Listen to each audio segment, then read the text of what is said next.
Hi అండి, welcome to my channel. ఈరోజు నేను పప్పుచారు ఎలా చేయాలో చూపిస్తానండి. చాలా టేస్టీగా, చాలా బాగుంటుంది. డిఫరెంట్గా అయితే చాలా ఉంటుందండి. దీంట్లోని మీరు లాస్ట్ దగ్గర స్కిప్ చేయకుండా చూస్తేనే అర్థమవుతుంది. ప్లీజ్ అండి, నా ఛానల్ ఎవరైనా ఫస్ట్ టైం చూస్తే ప్లీజ్ సబ్స్క్రైబ్ చేయండి. బాగా నచ్చితే ఒక లైక్ కొట్టండి. ఇప్పుడైతే వీడియోలోకి వెళ్ళిపోతారండి. నేను కడిగి పెట్టుకున్న 3 టమాటాలని చక్కగా నీట్గా ఇలా కట్ చేసి పెట్టుకుందామండి. చిన్న కప్పుతో మనం పప్పు తీసుకుంటే సరిపోతుంది. ఎక్కువైతే మళ్ళీ థిక్నెస్ అయిపోతుంది. ఈ కుక్కర్ ఫుల్గా మీకు పప్పుచారు రావాలి అంటే చిన్న గ్లాస్ సరిపోతుంది. మనం టీ తాగుతాం కదా, ఆ గ్లాస్ సరిపోతుంది. చక్కగా ఇలా ఒక ఉల్లిపాయలో శుభ్రంగా కట్ చేసుకొని, టమాటాలు కూడా చక్కగా కట్ చేసుకొని పప్పులో యాడ్ చేసుకోవాలి. చాలా బాగుంటుందండి. పిల్లలు చాలా ఇష్టపడి తింటారు. ఎక్కడ మిస్ అవ్వకుండా, స్కిప్ చేయకుండా చూడండి. టమోటా ఎందుకంటే అలా చూస్తూ ఉంటాను. నాకు ఒక్కసారి నేను పురుగుని చూశాను కదా, ఇంక అక్కడి నుండి నాకు భయం అండి. ప్రతిసారి అలా చూసుకొని కట్ చేసుకుంటాము. ఇప్పుడు ఎక్కడండి, అన్ని మందుల ద్వారాగే కదా పంట అనేది మనకి, అందుకని చూసుకోవాలి.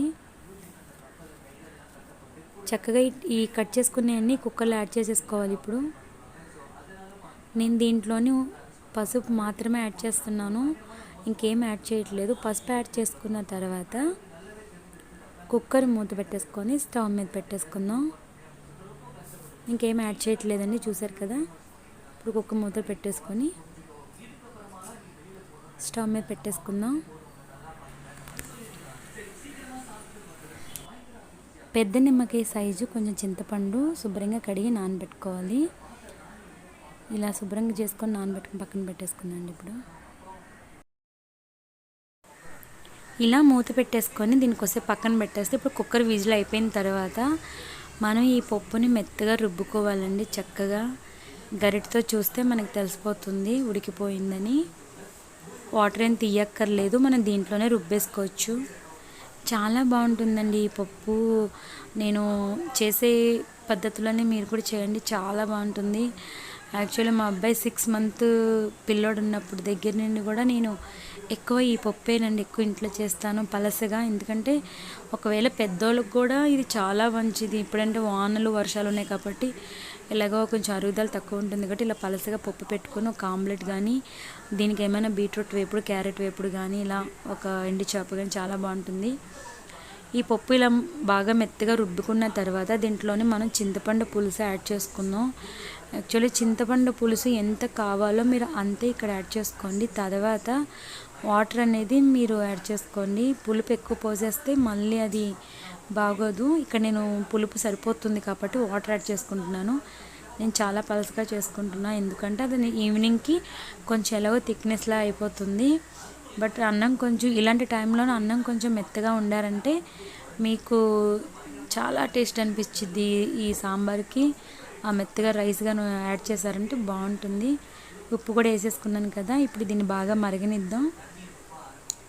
సాల్ట్ యాడ్ చేసుకున్న తర్వాత ఒకసారి ఇలా మిక్స్ చేసుకోండి. దీన్ని బాగా మరగనిచ్చేద్దాం.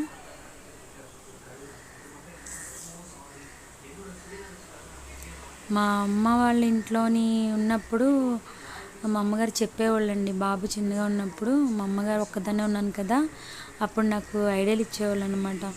పప్పు వండితే ఇలా ఇంత తక్కువలో తీసుకో, ఇంత క్వాంటిటీలో తీసుకొని నువ్వు పలసగా పెట్టు, పిల్లోడు తింటాడు అలా అని.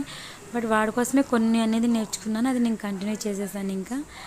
ఎందుకంటే పెద్దోళ్ళకి కూడా చాలా మంచిది. మా అత్తయ్య గారు ఉన్నప్పుడు కూడా ఎక్కువ నేను ఇచ్చేసేదాన్ని. ఇప్పుడు కొంచెం కారం యాడ్ చేసుకుందామండి. కారం ఇట్లా పైన జల్లితే మీకు గడ్డలు కట్టదు. నేను ఇలా జల్లిన తర్వాత ఒకసారి మిక్స్ చేసేసుకుందాం. ఇప్పుడు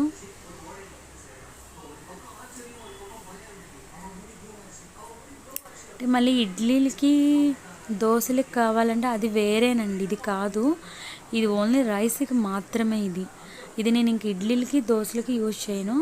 అది సపరేట్గా మళ్ళీ నేను మీకు ఇంకోసారి చూపిస్తాను. ఆల్రెడీ చూపించాను, బట్ ఇంకో రకంగా అది ఇంకోలాగా చూపిస్తాను. ఇలా బాగా మరిగిన తర్వాత తాలింపు వేసుకుందామండి. ఇప్పుడు ఆయిల్ యాడ్ చేసుకున్న తర్వాత ఆవాలు,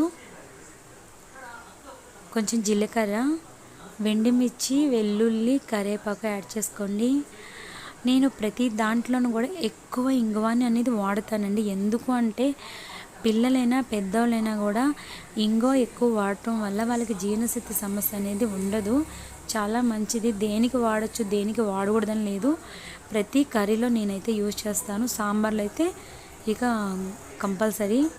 ఇలా తాలింపు వేగిన తర్వాత ఇలా మనం సాంబార్లోనే యాడ్ చేసేసుకుందాం. చూసారు కదా, ఇలా మొత్తం యాడ్ చేసుకున్న తర్వాత ఎంత పలసగుందో చూసారు కదా.